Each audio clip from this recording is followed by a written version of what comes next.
Membincang kisah romantisme Gus Dur dengan Sinta Nuriyah ternyata tidak semudah seperti anak muda di zaman ini yang bisa dibeli hanya dengan sekuntum bunga mawar. Bagaimana tidak sulit, lah wong Gus Dur sering ditolak kok sama Bu Sinta. Ah, masa seorang cucu pendiri NU, anak dari mantan Menteri Agama, bisa ditolak cewek? Begini ceritanya, romantisme jalinan cinta ini berawal dari sebuah pesantren di Jombang tempat Sinta Nuriyah menuntut ilmu. Gus Dur muda yang saat itu menjadi guru sudah berani melamar Sinta yang masih berumur 13 tahun. Merasa masih sangat belia, kontan rasa cinta Gus Dur ditolak oleh Sinta. Gus Dur segera meminang Sinta sebab dia akan pergi lama ke Mesir untuk melanjutkan studinya. Gus Dur melakukan pendekatan intensif, berbagai strategi pun dia coba. Mulai dari main catur dengan ayah Sinta, kemudian berlanjut melakukan PDKT ke ibunya, ke nenek, baru setelah itu ke Sinta langsung.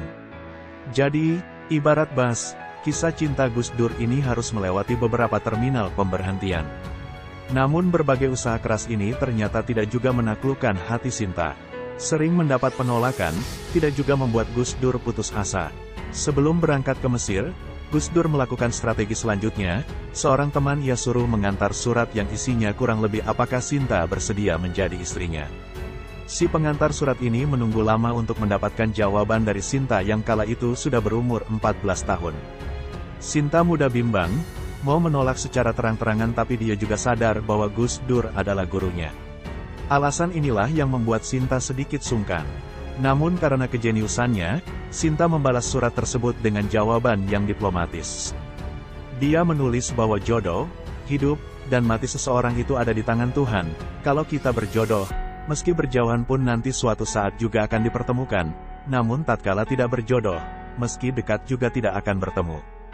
Dengan jawaban ngambang itulah, akhirnya Gus Dur pergi ke Mesir tentu dengan perasaan sedih. Singkat cerita, di Mesir Gus Dur terlampau sibuk berorganisasi hingga kuliahnya pun tak semulus yang dikira. Selain itu, mata kuliah di sana kurang begitu greget bagi Gus Dur.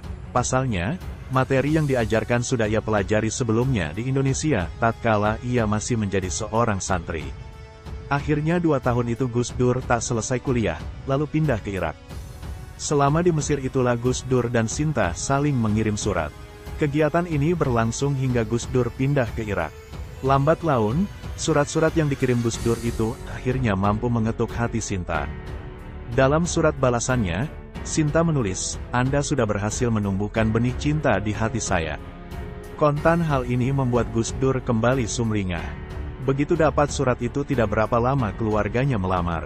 Akhirnya, tanggal 11 Juli tahun 1968 pernikahan keduanya dilangsungkan. Gus Dur yang saat itu masih di Irak meminta agar diwakilkan oleh kakeknya Kiai Bisri Syansuri yang berusia 68 tahun. Kontan meskipun sudah resmi menikah Gus Dur dan Sinta harus menunggu 3 tahun untuk melaksanakan bulan madu. Ya nunggu Gus Dur pulang baru bisa merasakan indahnya malam pertama.